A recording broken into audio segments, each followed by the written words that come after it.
Welcome all of you. Today we discuss about the next topic, and the topic name is the artificial rainmaking and monsoon.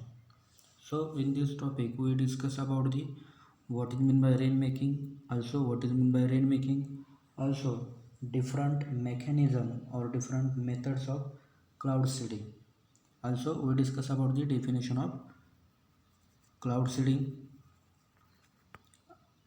Also we discuss different methods different material used for the cloud seeding. That means during the study the mechanism or methods of cloud seeding, at that time we discuss the different material which are used for artificial rain making.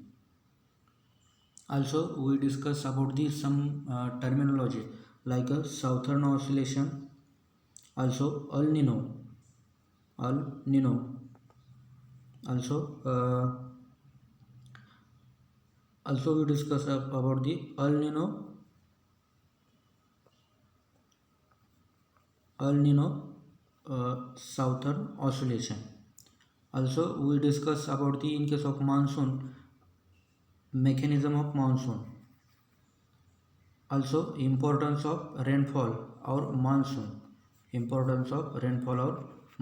in agriculture. Also we discuss about the types of monsoon. These types of monsoon already we discuss in the topic wind. In this topic we discuss shortly about the monsoon. So this content we are discuss in this lecture. So first one we discuss about you what is meant by rain making. Rain making in short increase or induce the rain. That means the intensity of the rain or quantity of rain, it is the increases. How increases? It increases by using different chemicals. So in simple language, keep in mind, the rainmaking, it is a process or it is act of attempting to artificially increase or induce the precipitation for the save of drought, or usually to save of drought. That means to overcome the reduce the effect of drought, rainfall intensity is induces or increases artificially to reduces losses or overcome the drought. It is known as the artificial rainmaking or rain making. And this rainmaking, it is also known as the artificial precipitation, also known as the artificial rainfall. It is also known as the artificial rainfall. Rainmaking, it is a process or it is an act of attempting to artificially increases or induce precipitation, usually to save of drought. That means to reduce the effect or to overcome the drought, intensity of rainfall, it is increases or induced by artificially. So this is known as the rainmaking. And this rainmaking, it is also known as the artificial precipitation or artificial rainfall, and also known as the pluviculture. Pluviculture. Pluviculture. So this is keep in mind for MPSC purpose, also for the MCR purpose, also for the banking purpose. So this is about the rainmaking. तर rainmaking म्हणजे काय? तर कृत्रिमरित्या पाऊस पाडणे. कृत्रिमरित्या काय करणे? पाऊस पाडणे. मग कृत्रिमरित्या पाऊस पाडणे म्हणजे किंवा कृत्रिमरित्या पावसाची इंटेन्सिटी असेल किंवा पावसाची जी तीव्रता आहे, तर ती तीव्रता काय करणे? कृत्रिमरित्या म्हणजे आर्टिफिशियली काय करणे? वाढवणे. त्याला काय म्हटलं जातं? रेनमेकिंग म्हणायचं. परंतु हे कशासाठी करायचं? तर दुष्काळ पडल्यानंतर किंवा दुष्काळापासून ज्या काय आर्थिक नुकसान होणार आहे किंवा जे काही नुकसान होणार आहे शेतकऱ्याचं असेल, म्हणजे सोशली असेल, इकॉनॉमिकल असेल, ॲग्रिकल्चर रिलेटेड असेल, हे जे काय लॉस होणार आहे किंवा त्याच्यावरती जो काय परिणाम होणार आहे तो परिणाम कमी करण्यासाठी कृत्रिमरित्या काय करायचं, ढग तयार करायचे आणि त्या ढगापासून काय करायचं, जो पाऊस पडतो तो त्या पावसाची तीव्रता, त्या पावसाची इंटेन्सिटी काय करायची, वाढवायची, जेणेकरून दुष्काळाच्या झळा हा कोणालाच पोचला नाही पाहिजे. तर याला काय म्हटलं जातं, रेन मेकिंग असं म्हटलं जातं. नाव द नेक्स्ट टर्म, आता या ठिकाणी तुम्ही बघत असाल किंवा या पिक्चरवरून तुम्हाला समजलं असेल की हे आपलं हेलिकॉप्टर आहे, एअरक्राफ्ट आहे. तर याच्या थ्रू काहीतरी मटेरियल काय केलेलं आहे, या क्लाउड्सवरती स्प्रेड केलेलं आहे आणि नंतर काही कालावधीनंतर म्हणजेच 15 ते 30 मिनटामध्ये ह्या जे मटेरियल स्प्रेड केलेलं आहे ते कंडेन्सेशन न्यूक्लिआय किंवा हायग्रोस्कोपिक न्यूक्लिआय म्हणून काम करतं, जे ऑलरेडी आपण कंडेन्सेशन याच्यामध्ये टॉपिकमध्ये पाहिलेलं आहे की हायग्रोस्कोपिक न्यूक्लिआय म्हणजे काय किंवा कंडेन्सेशन न्यूक्लिआय म्हणजे काय. तर त्या कंडेन्सेशन न्यूक्लिआय म्हणजे याच्यावरती वॉटर वेपर डिपॉझिट होतात, त्याचं पाण्यात रूपांतर होतं म्हणजे कंडेन्सेशन होतं आणि काही कालावधीनंतर पावसाचं प्रमाण काय होतं, वाढतं किंवा पाऊस पडतो. तर याला म्हटलं जातं रेन मेकिंग किंवा आर्टिफिशियल रेन मेकिंग किंवा आर्टिफिशियल प्रेसिपिटेशन किंवा आर्टिफिशियल रेनफॉल असं याला म्हटलं जातं. तर अशा पद्धतीनं आपण रेन मेकिंग पाहिलं. नेक्स्ट कन्सेप्ट पाहूया आपण cloud seeding. The next concept is the cloud seeding. This is the traditional method of rain making. This method, cloud seeding method, it is used since the 1940. 1940 पासून ही rain making process काय केली गेलेली आहे, वापरात आणली गेलेली आहे. So what is meant by cloud seeding? Cloud seeding, it is also process in which precipitation is increases or encouraged by the injection or injecting artificial condensation nuclei through the aircraft or suitable mechanism to induce rain from a turbulent clouds. That means here use the foreign material which act as the condensation nuclei,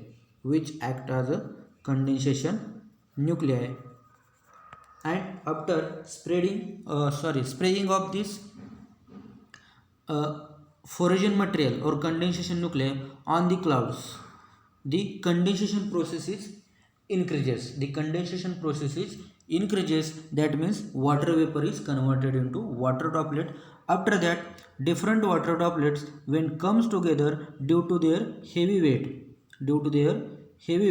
they falls towards the earth surface. So this is known as the cloud seeding. This is known as the cloud seeding. In another language, cloud seeding means a foreign particle which are drenched over the clouds, like the foreign material like a solid carbon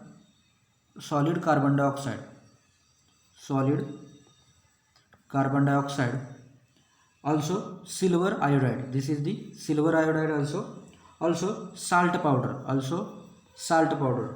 By using these foraging material, the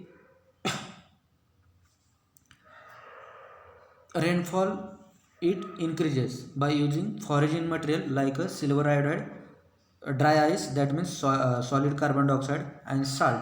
By using this foraging material or spraying this foraging material over the clouds increases in intensity of rainfall artificially. It is known as the cloud seeding. तर cloud seeding म्हणजे काय, जवळपास rain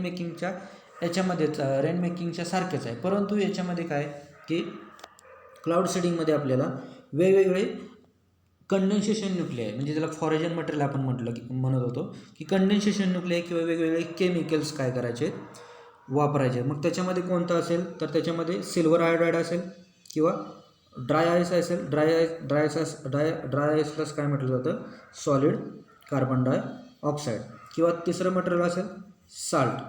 आपण composition of ॲटमॉस्फिअरमध्ये पाहिलं की salt it is a solid particle, किंवा याच्यामध्ये पाहिलं की कंडेन्सेशन या टॉपिकमध्ये पाहिलं की salt it is act as a condensation nuclei. म्हणजेच हे साल्ट असेल, ड्राय आईस असेल म्हणजे सॉलिड कार्बन डायऑक्साईड असेल, किंवा सिल्वर आयोडाईड असेल, हे जे केमिकल आहे, हे जे फॉरेजन मटेरियल, ह्या फॉरेजन मटेरियलचा या एअरक्राफ्ट म्हणजे हेलिकॉप्टर असेल किंवा ग्राउंड जनरेटर असेल, या ग्राउंड जनरेटरच्या सहाय्यानं काय करायचं, ॲटमॉस्फिअरमध्ये किंवा क्लाउडच्या वरती ते स्प्रेड करायचं, जेणेकरून त्या ठिकाणी वॉटर वेपर काय होतील, या फॉरेजन मटेरियलवरती किंवा कंडेन्सेशन न्यूक्लियावरती डिपॉझिट होतील. त्या ठिकाणी वॉटर वेपर डिपॉझिट झाल्याच्या नंतर लगेच त्यांचं कंडेन्सेशन होईल, म्हणजेच वॉटर वेपरचं रूपांतर पाण्यात होईल आणि पावसाची तीव्रता साधारणतः 15 ते 30 मिनिटांनी लगेच पाऊस काय होईल, पडेल.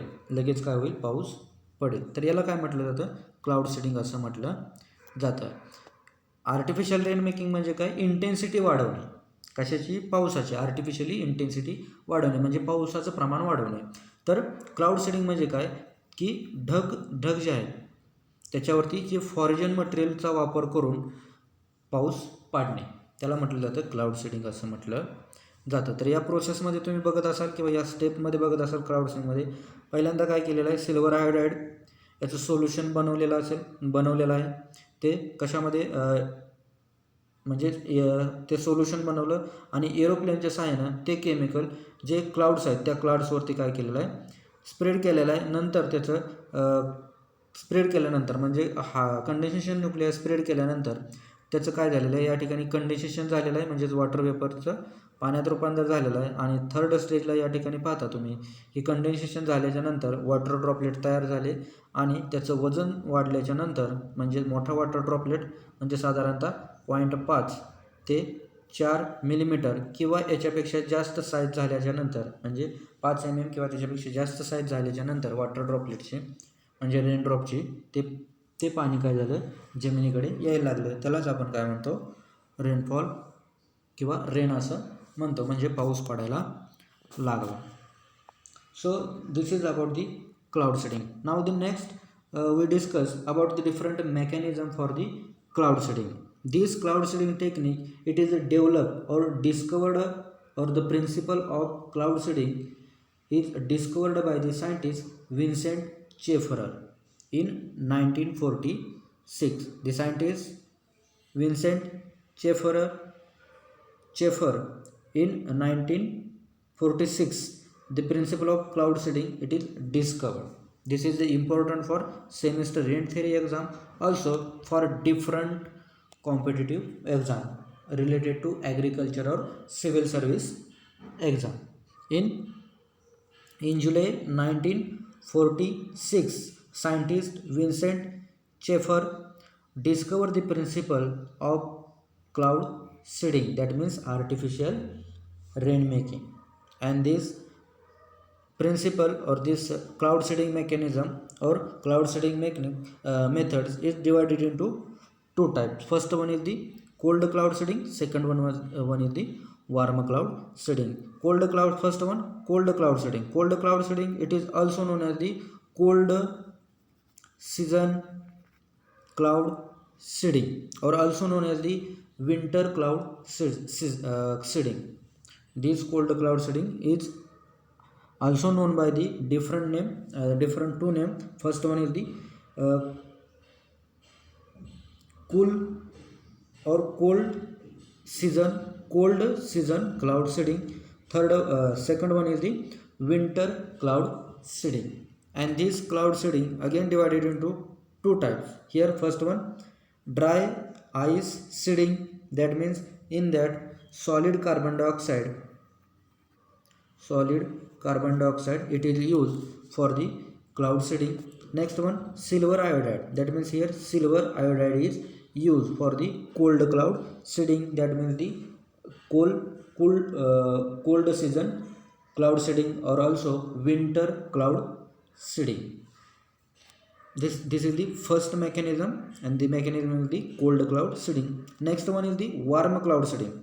Second mechanism or second method of cloud seeding is the warm cloud seeding. This warm cloud seeding also known as the warm season cloud seeding, also known as the summer cloud seeding, summer cloud seeding or warm season cloud seeding or warm cloud seeding. These three terminology are same, and this warm cloud seeding again divided into two types. First one is the water drop technique. This water drop technique, it is based upon the coalescence process. Those are already these techniques we are already discussed in in precipitation techniques or in condensation techniques. Next one, common salt technique. That means here salt or common salt is used for as a condensation nuclei. In water drop techniques, water is spread on the cloud for the increase the water droplets size. In detail we discuss one by one. तर आपण mechanism of cloud सीडिंगमध्ये काय पाहणार आहेत किंवा cloud seeding मेथडमध्ये काय पाहणार आहेत की दोन मेथड पाहणार आहे किंवा दोन मेकॅनिझम पाहणार आहे. त्याच्यामध्ये पहिला आहे cold cloud seeding. Cold cloud सीडिंगला दुसरं नाव आहे कोल्ड सीझन क्लाउड सीडिंग, आणि त्याच्यानंतर अजून एक त्याला नाव आहे ते म्हणजे विंटर क्लाउड सीडिंग. म्हणजे फिरवून जरी क्वेश्चन विचारला, याच्यावरती क्वेश्चन कसा विचारू शकतात तुम्हाला की dash dash material it is used for the cold cloud seeding. म्हणजेच ड्राय आईस यालाच काय म्हटलं जातं, सॉलिड कार्बन डायऑक्साईड आणि सिल्वर आयोडाईड. कधी कधी असे विचारतील तुम्हाला कोल्ड क्लाउडच्या ऐवजी काय कोल्ड सीझन क्लाउड्स, काय विचारतील कोल्ड सीझन क्लाउड सीडिंग किंवा कोल्ड सीझन सीडिंग, किंवा असे विचारू शकतात which material it use for the winter cloud seeding. तर cold season cloud, cold cloud किंवा विंटर क्लाउड म्हटलं तर हे ऑप्शन सिलेक्ट करायचे किंवा याच्यापैकी ऑप्शन लिहायचा. फिलिंग द ब्लँक्सला आला असेल तर सिल्वर आयोडाईड किंवा ड्राय आईस किंवा दोन्ही लिहिलं तर चालेल, आणि MCQमध्ये असेल तर या दोन्हीपैकी कोणता आहे तो सिलेक्ट करायचा, किंवा दोन्ही असतील तर तुम्हाला से ऑप्शन असेल A अँड B, किंवा एकाच ऑप्शनमध्ये तुम्हाला ड्राय आईस म्हणजे सॉलिड कार्बन डायऑक्साईड आणि सिल्वर आयोडाईड हे एकत्र दिलं जाईल. तर अशा पद्धतीने कोल्ड क्लाउड सीडिंगसाठी वापरलं जाणारं मटेरियल आहे, किंवा कोल्ड क्लाउड सीडिंगच्या नंतर दोन मेथड पडतात, ते म्हणजे पहिले ड्राय आईस सीडिंग आणि दुसरं सिल्वर आयोडाईड सीडिंग. त्यानंतर दुसरी मेथड आहे warm cloud seeding. Warm cloud seeding it is also, ह्या वॉर्म क्लाउड सीडिंगला दुसरं नाव आहे वॉर्म सीझन क्लाउड सीडिंग, किंवा याला दुसरं अजून एक नाव आहे ते म्हणजे समर क्लाउड सीडिंग. आणि याच्यामध्ये पुन्हा त्याचे दोन प्रकार पडतात, एक म्हणजे वॉटर ड्रॉपलेट टेक्निक आणि दुसरी कॉमन साल्ट टेक्निक. तर ही कंडिशन रिक्वायर्ड फॉर कंडेन्सेशनमध्ये आपण पाहिलं असेल, किंवा प्रोसेस ऑफ कंडेन्सेशन याच्यामध्ये आपण पाहिलं असेल मेकॅनिझममध्ये की कोलेसेन्स थेरी याच्या आधारे वॉटर ड्रॉप टेक्निक काय केलेले डेव्हलप केलेले आहे. तर याच्यामध्ये अजून एक सांगायचं राहिलं की सिल्वर आयोडाईड नाही, कोल्ड क्लाउड सीडिंग ही जी टेक्निक आहे, कोणती टेक्निक, कोल्ड क्लाउड सीडिंग ही जी टेक्निक आहे, तर ही टेक्निक कशाच्या आधारे डेव्हलप केलेली आहे, तर आपण पाठीमागच्या लेक्चरला पाहिलं की बर्गेरॉन फेंडरसियन मेकॅनिझम और बर्गेरॉन फाइंडसियन मेकॅनिझम असं म्हटलं तरी चालेल. तर त्याच्या आधारे काय केलेले ही कोल्ड क्लाउड सीडिंग मेकॅनिझम काय केलेले डेव्हलप केलेले आहे. तर अशा पद्धतीनं आपण दोन मेकॅनिझम किंवा दोन मेथड पाहिल्या कशाच्या, क्लाउड सीडिंगच्या, म्हणजे जस्ट इनलिस्टेड केले ते. आपण आता वन बाय वन काय करूया, कोल्ड क्लाउड सीडिंग असो किंवा warm cloud seeding one by one study करूया किंवा डिस्कस करूया. So in case of mechanism of cold cloud seeding, first one is the dry ice technique. First technique is the dry ice technique. Dry ice means solid carbon dioxide. That means for cold cloud seeding dry ice is used. Why dry ice is used or solid carbon dioxide is used? This material it is used because having some specific characteristics or some specific features, and these features are the first one, this dry ice it is remains at minus 80 degrees Celsius temperature and evaporated but do not melt. but do not melt. This is the first characteristics of this solid carbon dioxide, that means dry ice. And next characteristics, it is a heavy. It is a heavy and fall towards the earth surface from the top of clouds and having no persistence effect. So these are the main features or main characteristics of dry ice, so that this dry ice it is used for the cold cloud seeding or cold cloud seeding mechanism. तर cold cloud seeding, तर आपण काय पाहतोय की cold cloud सीडिंगमध्ये पहिलं material वापरलं जातं ते म्हणजे कोणतं, ड्राय आईस. त्यालाच काय म्हटलं जातं, सॉलिड कार्बन डायऑक्साईड. तर हे का वापरलं जातं, तर ह्याचे दोन मेकॅनिझम आहेत. याचे दोन असे काही फीचर्स आहेत, दोन कॅरेक्टरिस्टिक्स आहेत, त्याच्यामुळं ड्राय आईस असेल किंवा सॉलिड कार्बन डायऑक्साईड हा यूज केला जातो. तर त्याच्यातला पहिला कॅरेक्टरिस्टिक्स कोणतं, तर वातावरणातलं म्हणजे ॲटमॉस्फिअरमधलं ट्रोपोस्फिअरमधलं टेम्परेचर हे -80 डिग्री सेल्सिअस असेल तरीसुद्धा काय करतं, ते तग धरतं आणि ते काय होतं, इव्हपोरेटेड होतं. काय होतं, ते इव्हपोरेट होतं, परंतु ते मेल्ट होत नाही. म्हणजे काय, ते वितळत नाही.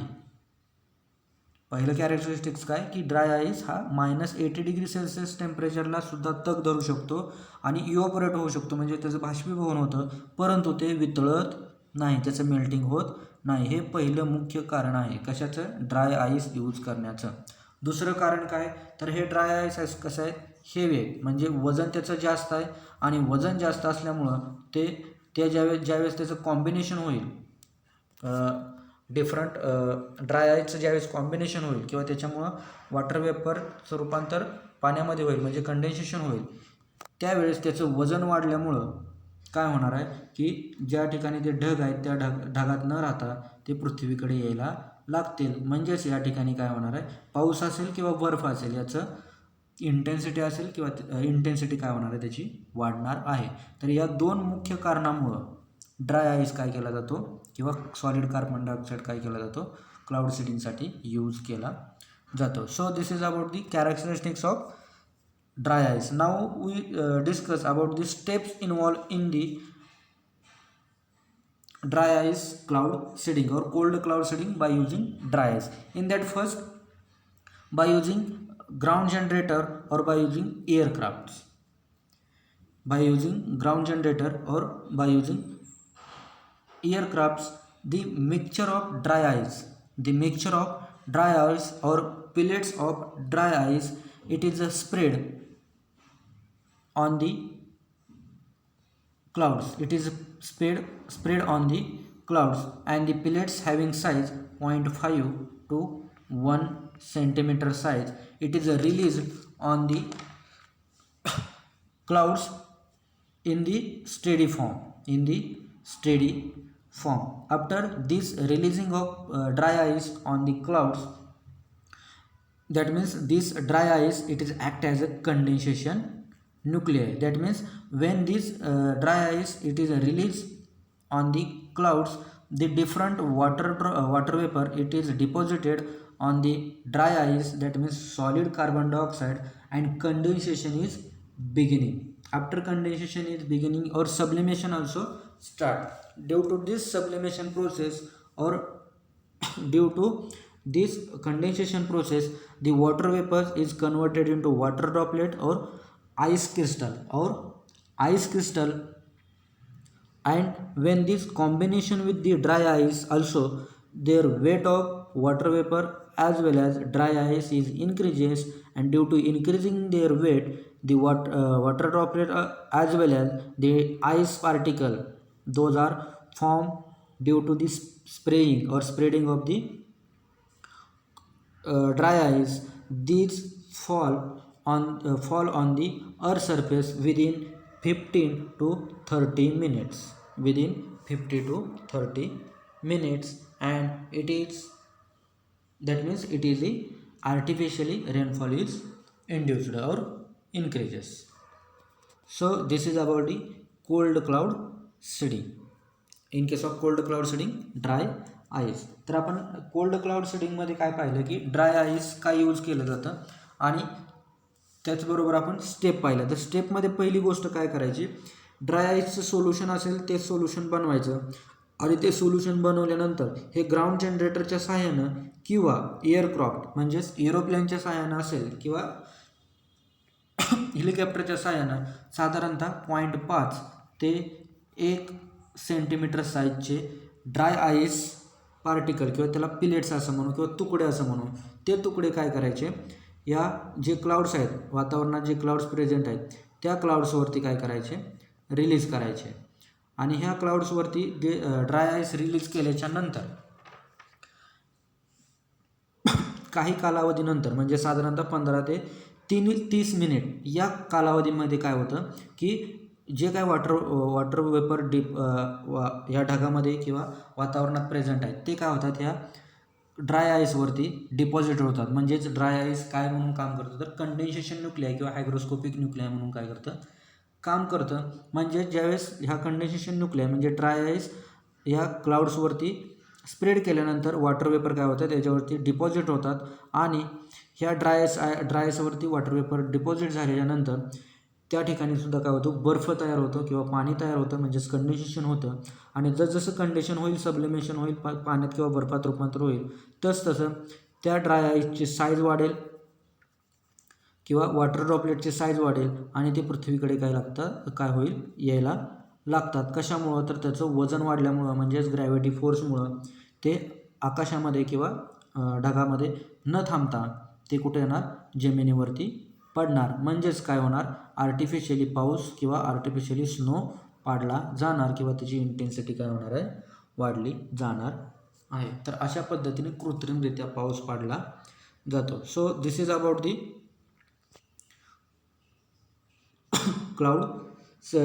cloud seeding by using dry ice. Now we discuss about the second material or second types in cold season, in that use of silver iodide.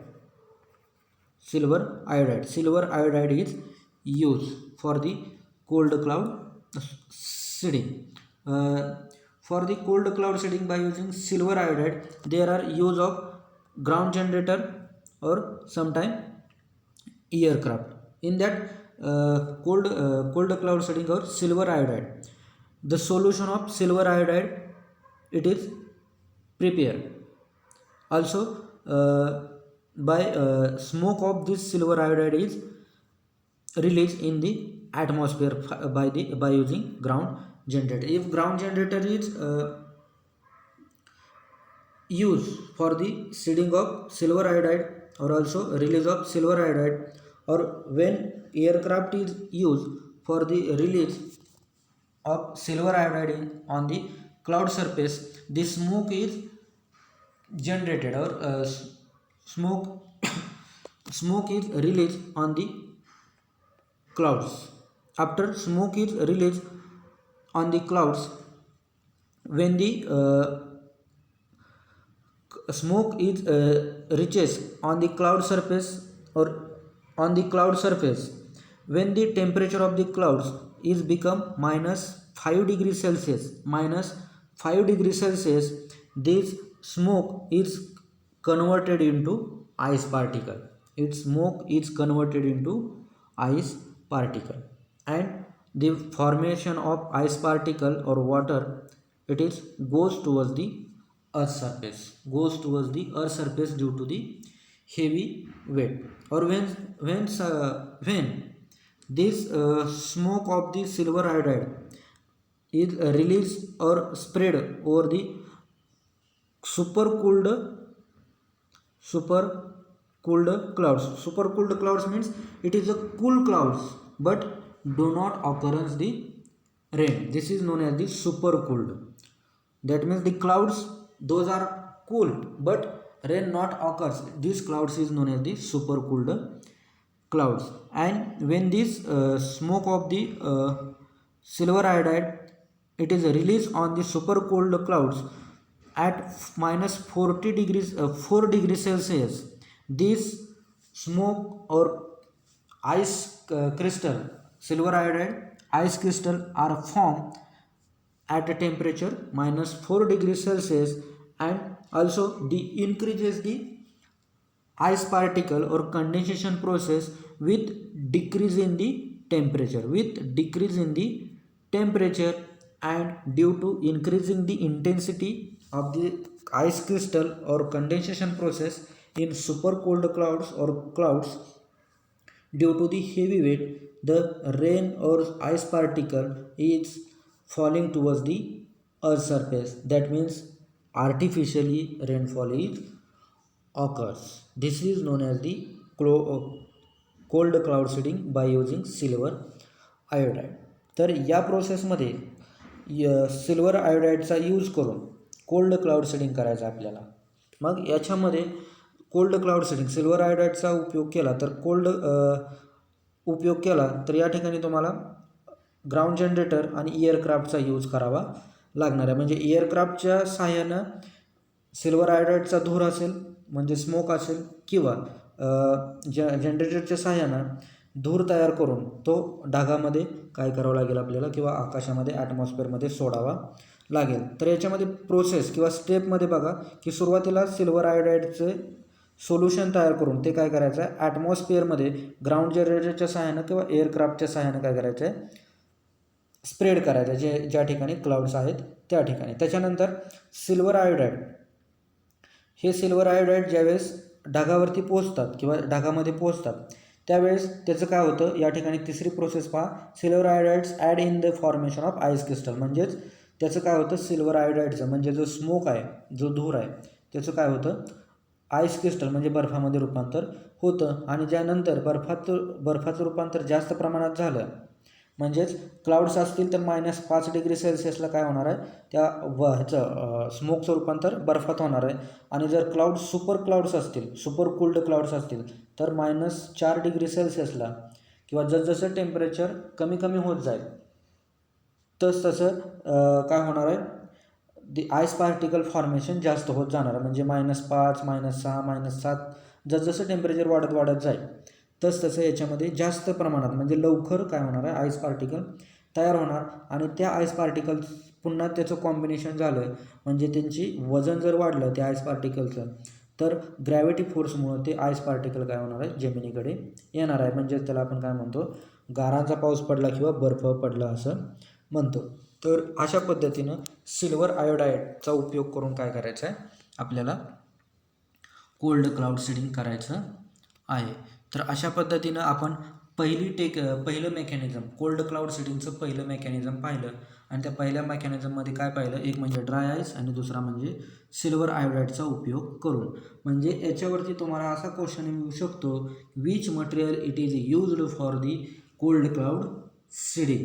तर कोल्ड क्लाउड सीडिंग काय वापरलं जातं, ड्राय आईस म्हणजे सॉलिड कार्बन डायऑक्साईड आणि दुसरं काय, silver iodide. तर हे कधीही विसरायचं नाही. हे जर विसरलं तर सेमेस्टर एंड थेरी असेल, MPSC असेल, मग ते ॲग्री MPSC असेल, किंवा सिव्हिल सर्व्हिस असेल, राज्यसेवा असेल, किंवा तुमचा कोणती कॉम्पिटेटिव्ह एक्झाम असेल, म्हणजे त्याच्यामध्ये हे असेल, काय म्हणता येईल त्याला, ॲग्री MPSC असेल, त्याच्यामध्ये सुद्धा तुम्हाला याच्यावरती क्वेश्चन 100% विचारण्याचे चान्सेस आहेत. तर हे विसरू नका.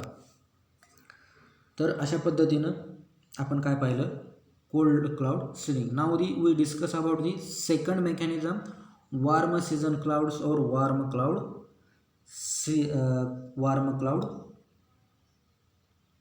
Seeding. In case of warm cloud seeding, first one is the water drop technique. This water drop technique, it is based upon the coalescence process. This process, it is used to increase the water content in the clouds and occurrence of rainfall. That means the weight of the water droplet is increases artificially by spraying of water on the clouds. So we detail discuss about the water drop technique. In water drop technique of warm cloud seeding, in that coalescence process is used for the grow the raindrop or increase the raindrop size in warm clouds. And the basic assumption of this process, that means in warm clouds already different water drops are available, or different water drops are present, but having weight is light. Due to light weight, they do not fall towards the earth surface. So to following this water drop, that means rain, towards the earth surface, water is spread on the cloud by using aircraft or water drop or large hygroscopic nuclei. It introduced into the clouds by using aircrafts, and the water drops having size near about 25 mm size our water drops are spread on the clouds at the rate 30 gallon per minute. 30 gallon per minute, that means 113.5 liter of water per minute. At the rate water droplets having size 25 mm, these are spread on these warm clouds, and after spreading of this water on the warm clouds, the size of water droplets is increases. That means these water droplets become too heavy, and due to the increasing the weight of water droplets, these water droplets falling towards the earth surface. That means here also artificially increases intensity of rainfall. So this is about the warm season clouds or warm cloud seeding or summer cloud seeding by using the water drop technique. तर अशा पद्धतीनं आपण पहिली technique warm cloud सीझनमध्ये पाहिली, ती म्हणजे water drop technique. तर वॉटर ड्रॉप टेक्निकमध्ये याच्यामध्ये कोलेशन्स प्रोसेसचा उपयोग केला जातो. याच्यामध्ये का उपयोग केला जातो, तर जे वार्म क्लाउड्स जे आहेत त्याला उष्ण ढग असं म्हणतो आपण. वार्म क्लाउड जे आहेत, उष्ण ढग जे आहेत, याच्यामध्ये ऑलरेडी वॉटर कंटेंट प्रेझेंट असतं, परंतु याचं वजन कसं असतं, हलकं असतं. म्हणजे जास्त वजन नसल्यामुळं कशाचं, वॉटर ड्रॉपचं, ते जमिनीकडे येऊ शकत नाही. मग हे जमिनीकडे हे येण्यासाठी आपल्याला काय करावं लागेल, तर एअरक्राफ्टच्या सहाय्यानं, कशाच्या सहाय्यानं, हेलिकॉप्टरच्या सहाय्यानं हे जे वार्म क्लाउड्स आहेत, ह्या वार्म क्लाउड्समध्ये आपल्याला पाण्याचे ड्रॉप्स, साधारणतः त्याची साईज किती पाहिजे, 25 mm साईज, कशाची, एका वॉटर ड्रॉपलेटची. असे ड्रॉपलेट्स आपल्याला या क्लाउड्सवरती काय करायचे आहेत, स्प्रेड करायचे आहेत. म्हणजे 25 mm चा एक वॉटर ड्रॉपलेट्स, अशा पद्धतीने वेगवेगळे वॉटर ड्रॉपलेट जर आपल्याला वार्म क्लाउड्सवरती स्प्रेड करायचे असेल, तर साधारणतः आपल्याला 30 गॅलॉन प्रति मिनिट, म्हणजे लिटरमध्ये जर विचार केला तर 113.5 लिटर प्रति मिनिट या रेटनं काय करायचं, आपल्याला एअरक्राफ्टच्या सहाय्यानं यावरती पाण्याचा मारा करायचा आहे किंवा पाणी स्प्रेड करायचं आहे, फवारायचं आहे.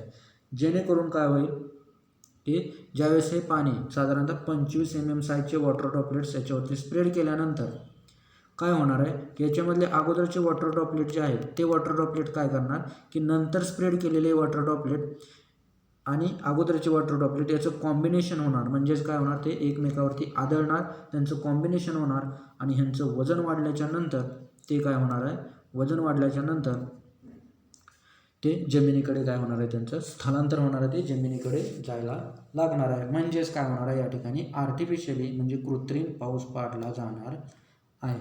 तर अशा पद्धतीने आपण वार्म क्लाउड सीडिंगमधली पहिली प्रोसेस पाहिली, किंवा पहिली मेथड किंवा पहिलं मेकॅनिझम पाहिलं, ते म्हणजे वॉटर ड्रॉप टेक्निक. याच्यानंतर आहे दुसरी technique. Now the next technique is the common salt technique. Common salt technique, that means the common salt, that means sodium chloride That means this common salt, it is used for the warm cloud seeding, and this is the suitable seeding material. That means for common salt, sorry, for warm cloud seeding, common salt, it is also suitable seeding material. That means to induce or increase the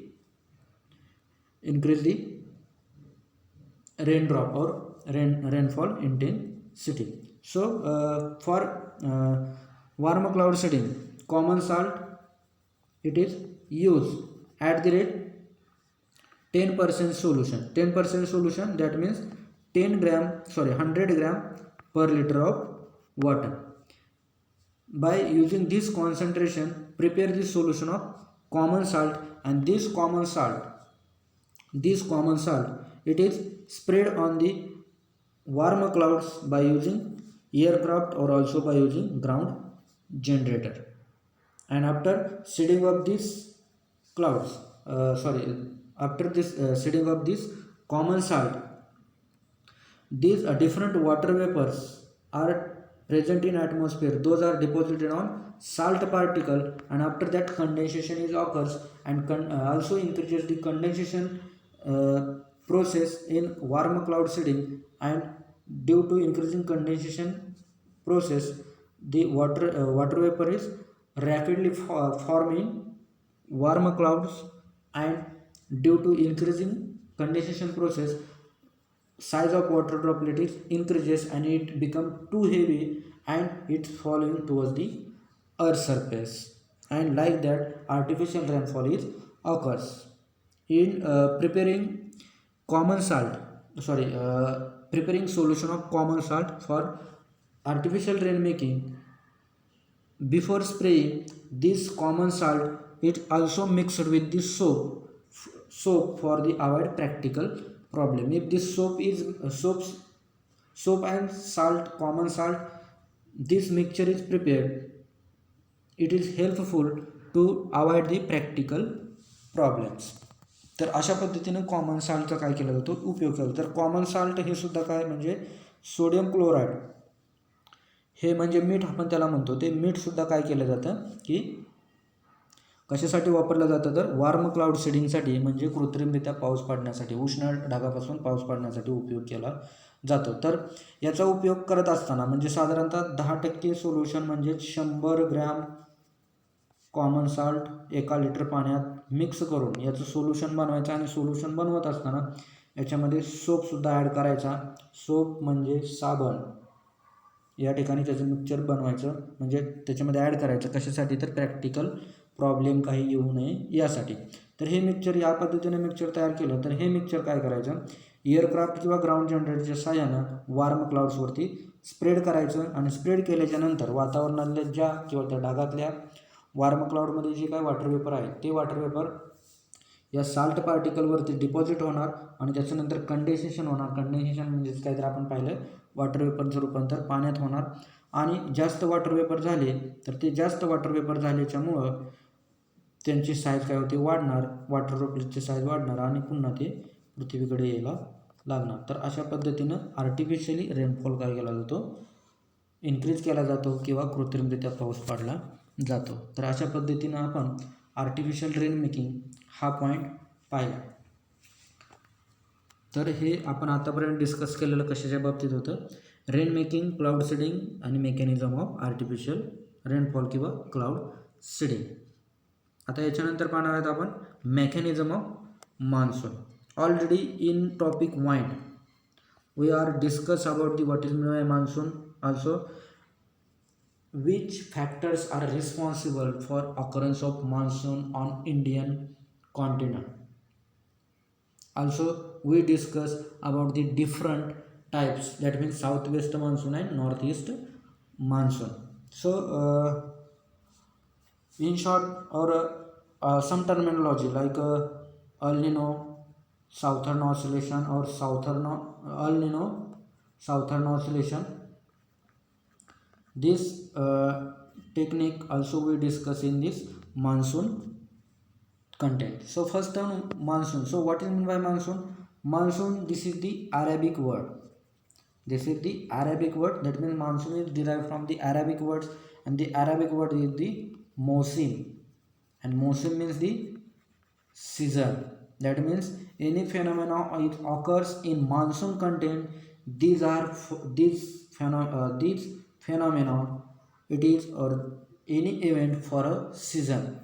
It is for 6 months or it is for a 4 month. So any phenomena or any events is occurs in monsoon content. It is for one season. तर लक्षात ठेवा की मान्सूनमध्ये किंवा monsoon शिकत असताना कोणतीही process असेल तर ते एका सीझनसाठी घडत असते. म्हणजे एकदा चालू झाली का ती पूर्ण सीझनपर्यंत घडणार. मग ती 4 महिन्याचा सीझन असो किंवा 6 महिन्याचा असो. तर तर ही गोष्ट जर तुम्हाला कळाली तर मान्सूनमधला काही कंटेंट जो आपण पाहणार आहे तो आपण म्हणजे ते तुम्हाला लवकर समजणार आहे. So in case of mechanism of monsoon, which factors or which characteristics or which condition are responsible for occurrence of monsoon on Indian continent? There are five factors or five mechanisms are responsible for the occurrence of monsoon on Indian continent. So first one, differential heating and cooling of land and water. That means in case of heating process, in summer season, land masses of the Indian continent is heated continuously by continuous insolation or by reaching of continuous solar radiation in summer month. And due to the heating of land masses, low pressure belt is generated on the land masses as compared to water surface or ocean content or Indian oceans. That means high pressure belt is generated on the water bodies and low pressure generated on land surface, and the air move from high pressure area to low pressure area. That means monsoon is start or monsoon is occurs due to the lower pressure found on land masses and higher pressure found on the ocean or ocean around the India or sea bodies. तर या ठिकाणी differential heating आणि cooling. तर याच्यामध्ये आपण काय पाहिलं की उन्हाळ्यामध्ये जो भारताचा भूभाग आहे म्हणजे जमीन आहे, त्या जमिनीवरती कंटिन्युअस सोलार रेडिएशन येऊन काय होणार आहे, या ठिकाणी जास्त तापमान होणार आहे, म्हणजेच लो प्रेशर बेल्ट तयार होणार आहे. कशाच्या कंपॅरिझनमध्ये, तर वॉटर बॉडीच्या कंपॅरिझन म्हणजेच ओशियनच्या कंपॅरिझन. म्हणजे भारताचा जो पाण्याचा भाग आहे तिन्ही बाजूंना व्यापलेला, म्हणजे अरबी समुद्र असेल, हिंद महासागर असेल, बंगालचा उपसागर असेल.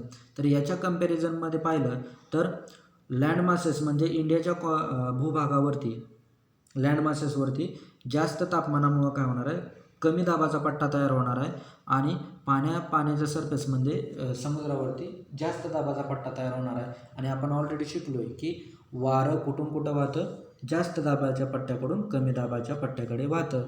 म्हणजे जे वारं वाहत असतं तर ते काय आहे, वारंच आहे, परंतु त्याच्यामुळं काय होतं, पाऊस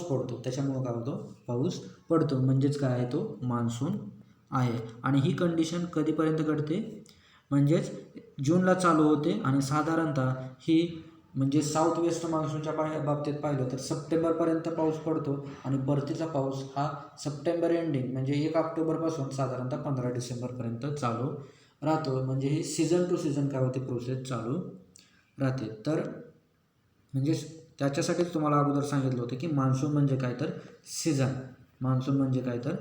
season.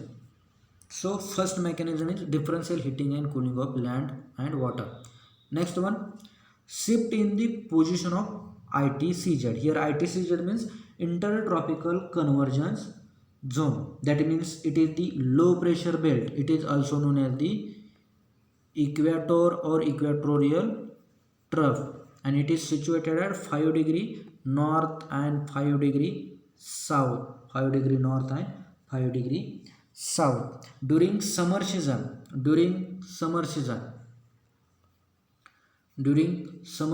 suppose this is the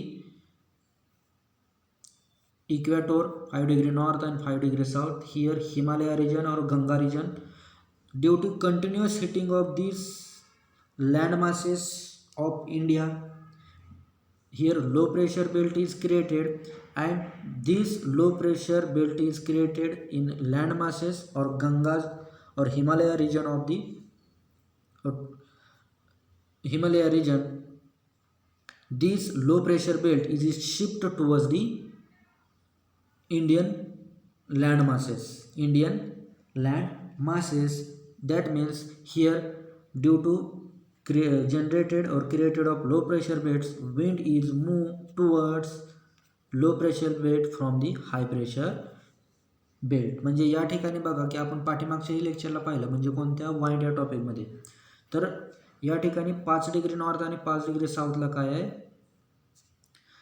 एक बेल्ट आहे, त्याला आपण लो प्रेशर बेल्ट म्हणतो, किंवा त्याला डॉल्ड्रम म्हणतो, किंवा त्याला इक्वेटोरियल ट्रफ म्हणतो, आणि त्यालाच काय म्हणतो, इंटरट्रॉपिकल कन्व्हर्जन्स झोन सुद्धा असं म्हणतो. तर हा 5 डिग्री नॉर्थ 5 डिग्री साऊथला काय आहे, प्रेझेंट आहे. तर ज्यावेळेस उन्हाळ्यामध्ये सोलार रेडिएशनमुळे लँड मासेस, इंडियाची लँड मासेस काय होतात, हीट होतात, आणि या ठिकाणी लो प्रेशर तयार होतं. कशाच्या, याच्यापेक्षा कमी लो प्रेशर या ठिकाणी तयार होतं, म्हणजे याच्यापेक्षा कमी. म्हणून हा जो ITCZ झोन आहे, तो हा ITCZ झोन काय होतो, या ठिकाणी असा शिफ्ट होतो. या ठिकाणी काय होतो, या ठिकाणी असा शिफ्ट होतो. म्हणून म्हणजेच हा जो एरिया आहे, या ठिकाणी जास्त प्रेशर आणि या ठिकाणी कमी प्रेशर, म्हणजेच वारं कुठून वाहणार आहे, high pressure area to low pressure area वाहणार आहे. म्हणजेच याच्यामुळं कशामुळं, shifting of ITCZ zone, shifting of ITCZ zone याच्यामुळं काय होतं, मान्सून म्हणजे पाऊस काय होतो, भारतावरती पडायला लागतो. This is a second mechanism. Now the third mechanism is the high pressure over the Madak Sagar. Madak Sagar, it is the island country in the Indian Ocean. म्हणजेच द्वीपकल्प, भारताचा द्वीपकल्प आहे तो. द्वीपकल्प, आयलँड माहीत आहे, लक्षद्वीप आयलँड. तर in case of high pressure area, presence of high pressure area east of Madagascar, east of Madagascar. That means here also high pressure area is found east of Madar Sagar, approximately 20 degree south. That means in southern region over the Indian Ocean. म्हणजे भारताचा जो हा काय म्हणतो त्याला, समुद्राचा पट्टा आहे, तर याच्यामध्ये 20 डिग्री साऊथला हा हाय प्रेशर बेल्ट काय होतो, सापडतो. म्हणजे हा हाय प्रेशर बेल्ट काय होतो, तयार होतो, आणि इंडियाच्या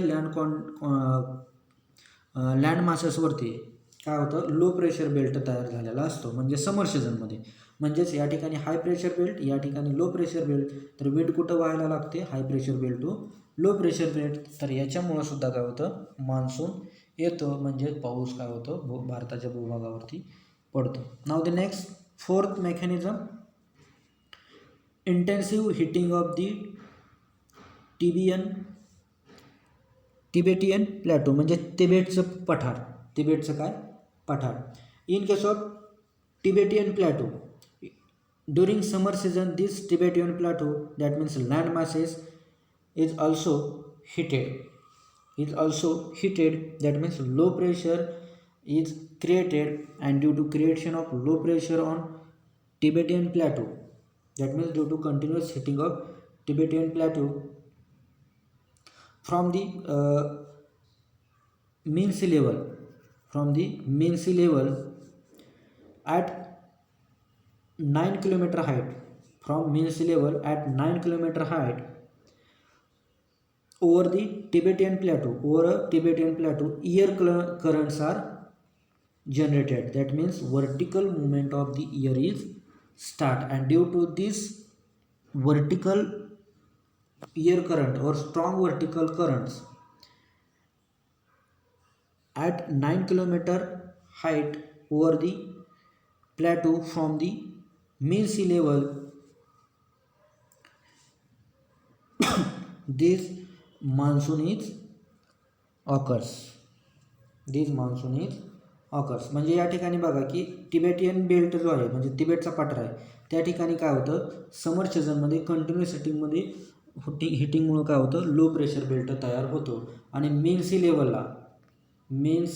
लेवलला म्हणजे समुद्र समुद्र सपाटीला साधारणतः 9 किलोमीटर हाईटला काय होतं, हाय प्रेशर बेल्ट तयार होतो. म्हणजे या ठिकाणी लो प्रेशर बेल्ट आणि या ठिकाणी हाय प्रेशर बेल्ट तयार झाल्यामुळं एअर काय होते, वर्टिकली मूव्ह होते का, म्हणजेच एअर करंट काय होतात, स्ट्रॉंग एअर करंट डेव्हलप होतात. आणि या स्ट्रॉंग एअर करंटमुळं काय होतं, म्हणजेच हे स्ट्रॉंग एअर करंटमुळं काय होतं, पाऊस पडतो, म्हणजेच मान्सून काय होतो, भारतावरती येतो. तर अशा पद्धतीनं हा चौथं मेकॅनिझम आहे किंवा चौथा फॅक्टर आहे की ज्याच्यामुळं इंडियन मासेसवरती काय होतं, इंडियन लँड मासेसवरती मान्सून म्हणजे पाऊस यायला लागतो. Now the next, jet stream. So what is mean by jet stream? Jet stream it is also low pressure belt. We are already discuss about the jet stream in wine topic. So jet stream or westerly jet stream move towards the north of Himalaya. That means jet stream it is the low pressure belt due to continuous heating of land masses.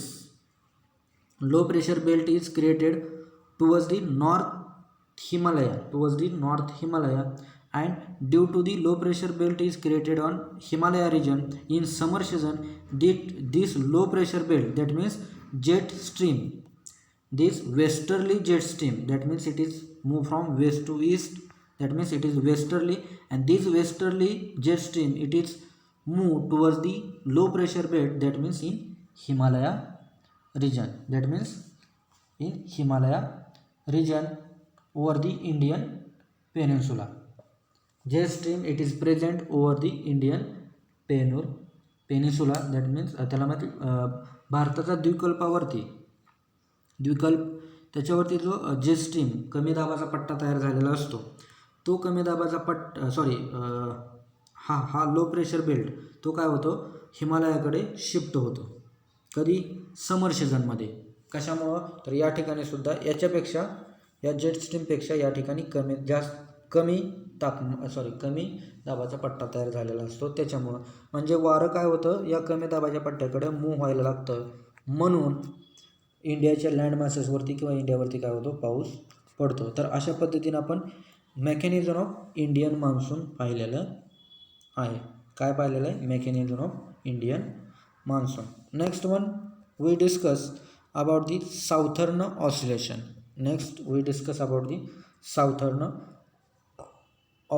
Southern oscillation, or here southern means the process is occurs in south region or southern hemisphere also, and oscillation means the movement backward and forward, that means back and forth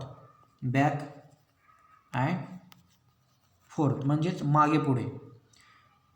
वाऱ्याची movement काय होते, पुढं जाते मागे येते, पुढं जाते मागे येते, म्हणून याला याला ऑसिलेशन असं म्हणतात.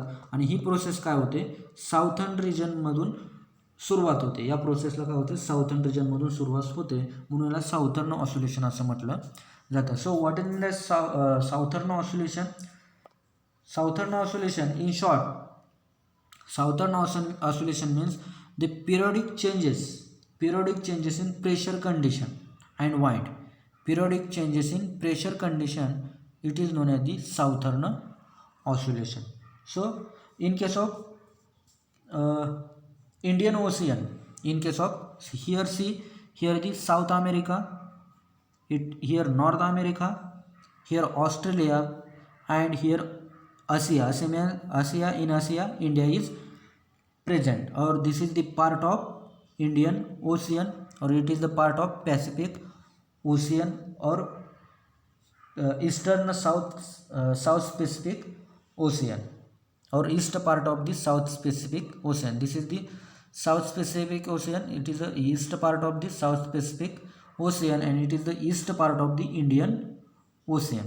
So here east part of Indian Ocean also. So in case of Indian Ocean and South Ocean or South Pacific Ocean, here South America, it is the east part of the South Ocean, South Pacific Ocean. So see here, in case of eastern South Pacific Ocean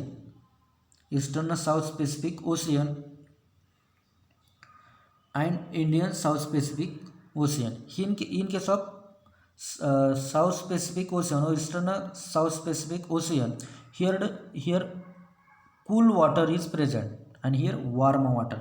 That means in case of warm water or warm air, here low pressure belt is generated and here high pressure belt is generated. See here high pressure belt and low pressure belt is generated. And due to the development of high pressure belt and low pressure belt, that means high pressure belt is generated in the Eastern South Pacific Ocean and low pressure belt is generated in the Eastern South Indian Ocean. And due to this presence of low pressure over the Eastern South Indian Ocean or tropical Eastern South Indian Ocean, the air move from high pressure belt to low pressure belt. This is the normal condition. But when the high pressure belt is generated or created over the tropical Eastern South Indian Ocean and low pressure belt, it is developed over the Eastern South Pacific Ocean. At that time, the air move from Indian Ocean towards the Eastern South Pacific Ocean.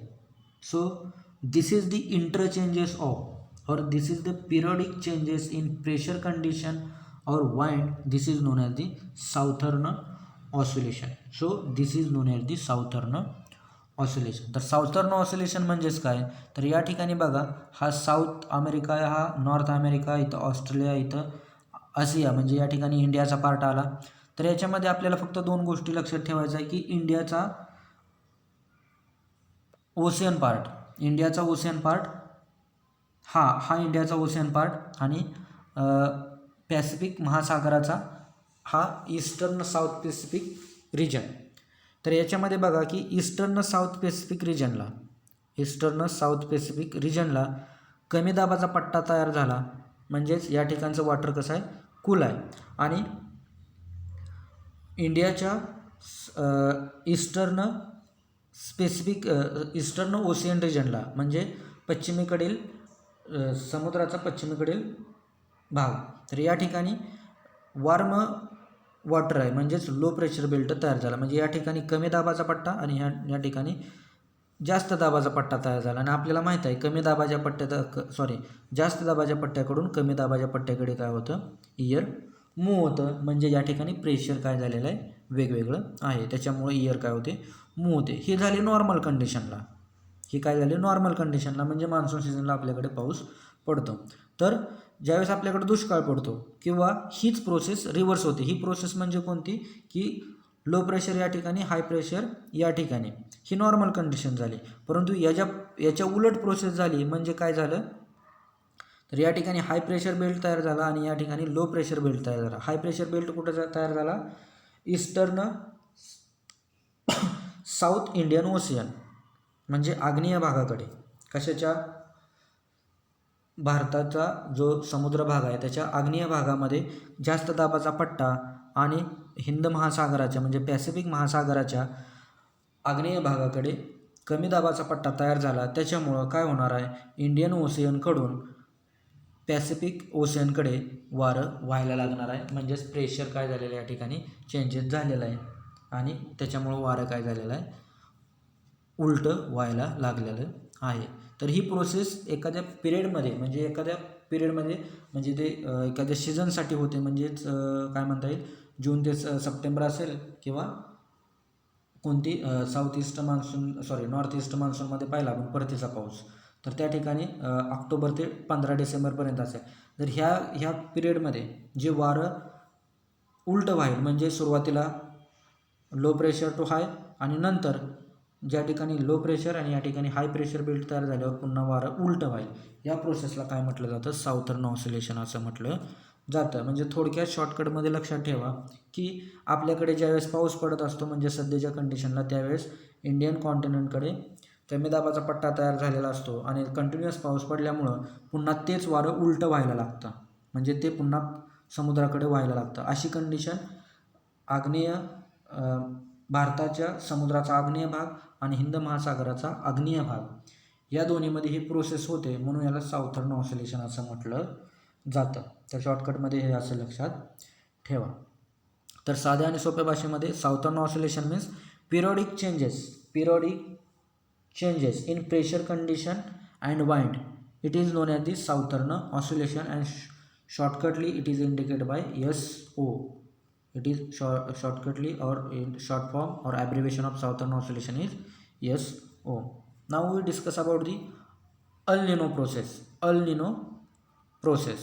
So आत्ताच आपण पाहिले की normal सिच्युएशनला काय होतं, ज्यावेळेस आपल्याकडे पाऊस पडत असतो त्यावेळेस या ठिकाणी हाय प्रेशर बेल्ट, या ठिकाणी लो प्रेशर बेल्ट होऊन वारं या ठिकाणी व्हायला लागतं.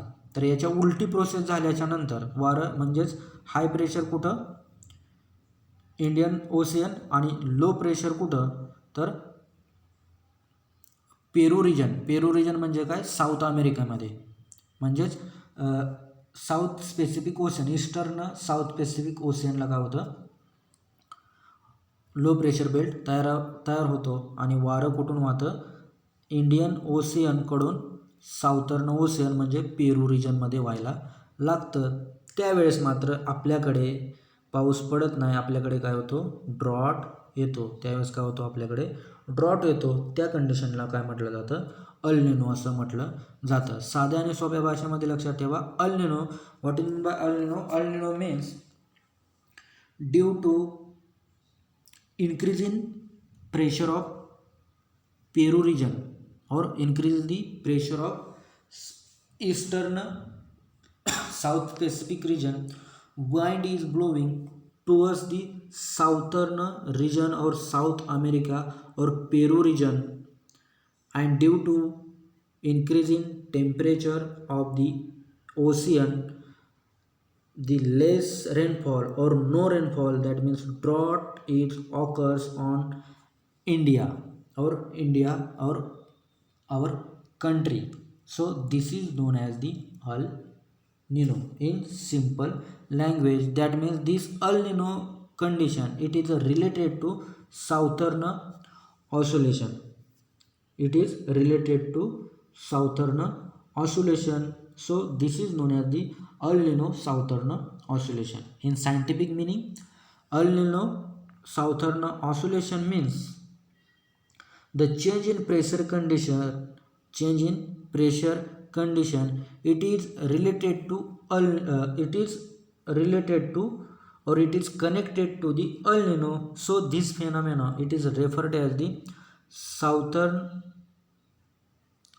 El Nino southern oscillation. तर याच्यामध्ये अल निनो आणि अल निनो साऊथर्न ऑसिलेशन ह्या दोन कंडिशन पाहिल्या. तर अल निनो म्हणजे काय, थोडक्यात शॉर्टकटमध्ये काय लक्षात ठेवायचं की लँड मासेसच्या ऐवजी, लँड मासेसवरती हा कमी दाबाच्या पट्ट्याच्या ऐवजी जास्त दाबाचा पट्टा असतो, आणि सी सरफेसवरती स्पेशली पेरू सीजन, साऊथ अमेरिकामध्ये पेरू या ठिकाणी, पेरू हे काय आहे, ठिकाण आहे, पेरू खायचा पेरू नाही, पेरू हे ठिकाण आहे. या ठिकाणी काय होतं, जो ओशियन पार्ट आहे त्या ठिकाणी कमी दाबाचा पट्टा तयार होतो, म्हणजेच ओशियन पार्टवरती तापमान वाढलेलं असतं, म्हणजे पाण्याचं तापमान वाढल्यामुळं त्या ठिकाणी कमी दाबाचा पट्टा तयार होतो, आणि कमी दाबाचा पट्टा तयार झाल्यामुळं लँड मासेसवरती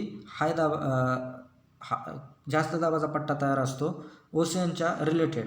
म्हणून लँड मासेसकडून म्हणजेच हाय प्रेशर एरियाकडून लो प्रेशर एरियाकडून म्हणजेच लँड मासेसकडून कुठे तर समुद्राकडे वारं व्हायला लागतं, आणि त्याच्यामुळे भारतावरती कोणत्याही प्रकारचा पाऊस पडत नाही. काय होतो, दुष्काळ पडतो.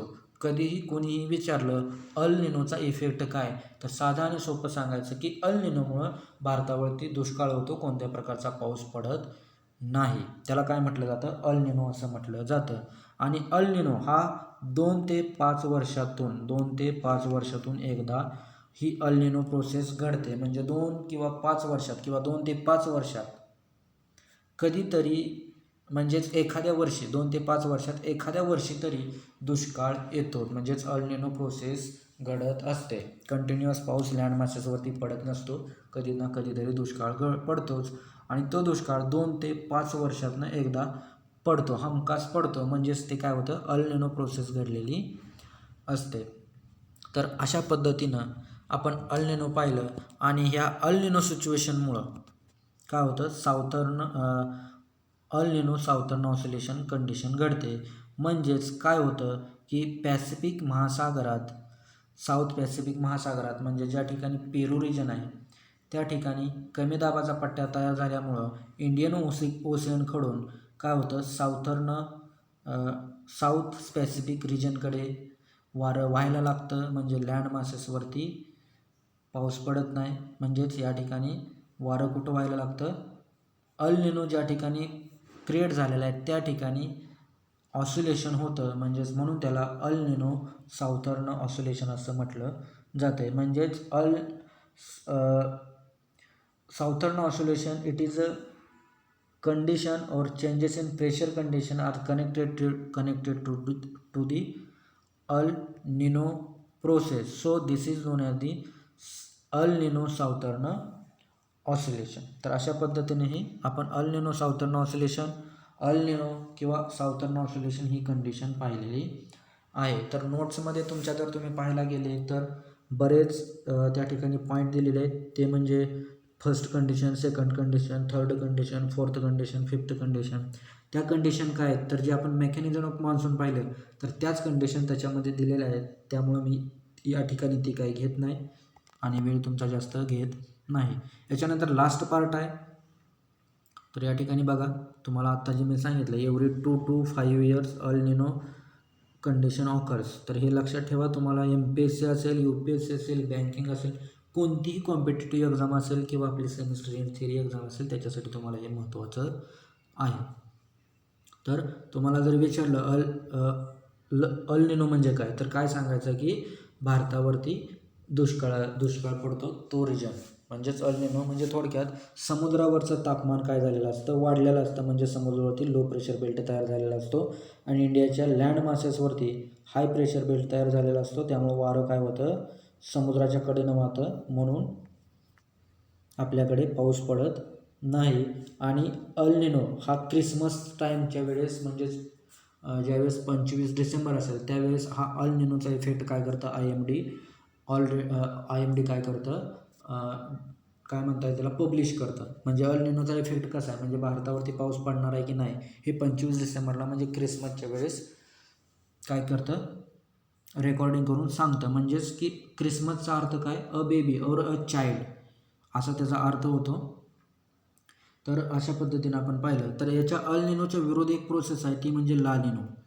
तर तुम्हाला विचारलं जाऊ शकतं अल निनो आणि ला निनोमधला फरक. तर अल निनोचं मी तुम्हाला सांगितलं की अल निनो म्हणजे काय की low pressure at sea surface and high pressure at land surface. तर हे झाले अल निनोच्या बाबतीत. तर ला निनोच्या बाबतीत ही रिव्हर्स प्रोसेस. म्हणजेच काय, तर ला निनो म्हणजे काय, तर ला निनो म्हणजे हा low pressure at land masses and high pressure at sea surface. So due to the low pressures on land masses the air move from high pressure to low pressure, that means sea surface to land surface, and rainfall is occurs on the Indian land masses. म्हणजे जो पाऊस पडतो भारतावरती, जो पाऊस पडतो तर तो कशाचा इफेक्ट असतो, ला निनोचा इफेक्ट असतो.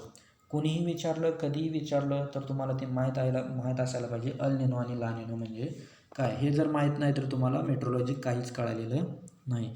नाव the next and last content, importance of rainfall or importance of monsoon in Indian agriculture. In case of India, monsoon are most important because the crops, cultivation of crops, development of crops, it is depends upon the monsoon, that means the rainy season. That means in India monsoon is referred as a rainy season. If the rainfall is occurs, cultivation of crop is started or farmer get final maximum yield. That means the growth, development and yield of the crops is depends on the monsoon. This monsoon also affect on the Indian economy. Also Indian economy is affected by the Indian monsoon or monsoon. If the monsoon is maximum or its suitable monsoon rainfall is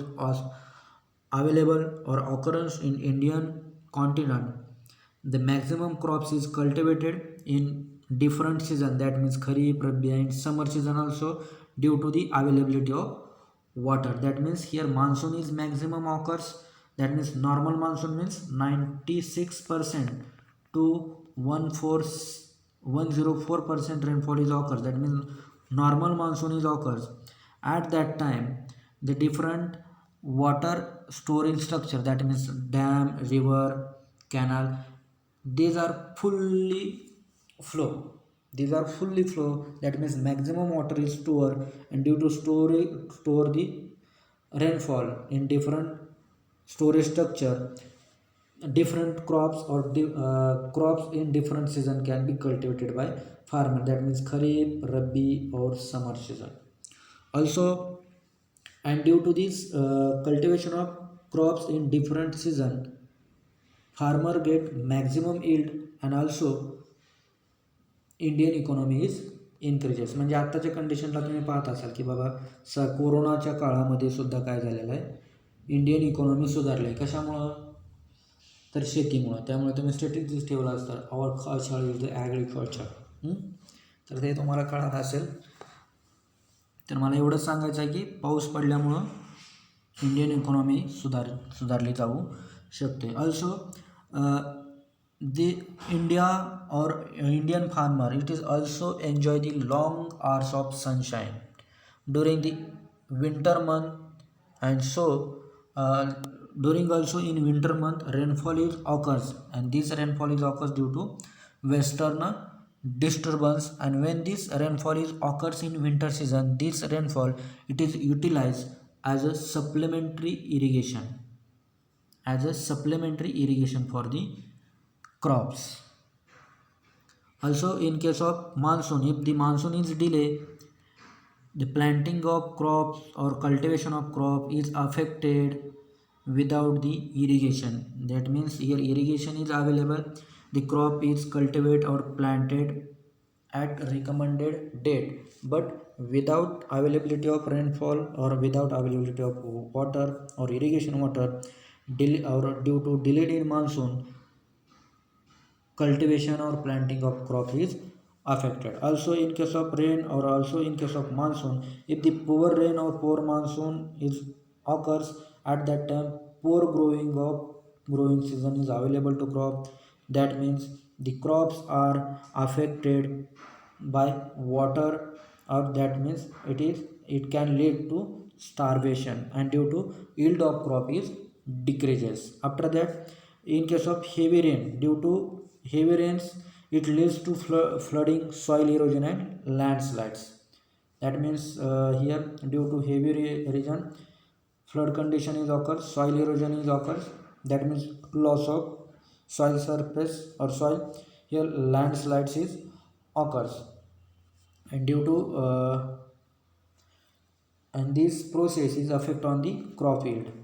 Next one, in case of monsoon is very important to farmers, very important for farmers, or rainfall is very important for farmers, because this rainfall or monsoon is determine the type of crop raised. That means in case of crop, jute sugarcane crops is required high temperature and heavy rainfall for their cultivation, and so these crops are cultivated in summer. That means when sugarcane crop is cultivated in case of June, July, or also in case of January month, in rainy season, these sugarcane crops it utilize the maximum rainfall, and also in summer season or also in winter season, this sugarcane crop it is utilize the maximum bright sunshine hours. Also like a crop wheat, barley, it required moderate temperature and rainfall. That means less amount of temperature and less amount of rainfall is required for the maximum yield of wheat and barley, and so these crops are grow in the winter season. Also normal rainfall is essential for the adequate agriculture output, that means for increasing the yield of the crops. Also in case of monsoon, this monsoon it is closely related with the Indian economy also. This point already discussed. If the monsoon is come early, the crops may not be planted in time. That means if the monsoon is occurs in 15th May, or in case of June month, first June, 1 to 3 rainy days occurs. At that time, no sowing of any crops or no cultivated of any crop, because due to not occurrence of monsoon or due to delay of monsoon after uh, onset of monsoon, they causes the fell off crop. म्हणजे सध्याची situation बघा, सध्याच्या सिच्युएशनला काय की जूनच्या पहिल्या आठवड्यात पाऊस बऱ्यापैकी पडला आणि नंतर आता ह्या सुरुवातीच्या आठवड्यात म्हणा किंवा दुसऱ्या तिसऱ्या आठवड्यात काहीच पाऊस नाही. तर अशा वेळेस कोणत्याही प्रकारचं पीक लावायचं नाही, कारण जमिनीमधला ओलावा हा पिकांना पुरेसा नसतो. जमिनीमध्ये ओलावा हा कधी पुरेसा असतो, साधारणतः 100पेक्षा जास्त किंवा 120 पेक्षा जास्त पाऊस जर रेकॉर्डिंग झाला म्हणजे पडला, तर अशा वेळेस पेरणी केली तरी चालेल. परंतु 2-4 दिवस पाऊस पडला आणि नंतर पाऊसच नाही पडला तर पेरणी केली तर पिकं पूर्ण नाश होतील. म्हणजे त्याला आपण काय म्हणतो, रिसोईंग. पुन्हा पेरणी करावं लागेल, रिसोईंग करणं गरजेचं असतं. मग हे टाळण्यासाठी, त्याच्यावरचा खर्च टाळण्यासाठी, जर पाऊस लवकर आला, मान्सून लवकर आला, तर प्लांटिंग किंवा सोईंग किंवा कल्टिवेशन करायचं नाही, पाऊस जास्त प्रमाणात येऊ द्यायचा. त्याच्यानंतर नेक्स्ट आहे, the monsoon come to late, the crops may dry out and will not be able to grow. That means when monsoon is start in July or August, at that time the cultivation of crop it also failed due to the insufficient amount of moisture available to crop. That means yield of crop is also decreases. And after that, the importance of monsoon, near about around the 40% of monsoon, around the 40% of crop, it depends upon the rainwater. That means the near about 40% of our crop till entirely depend on the rainwater. That means near about out of 100%, 40% area it is depends upon the rain for the cultivation of crops.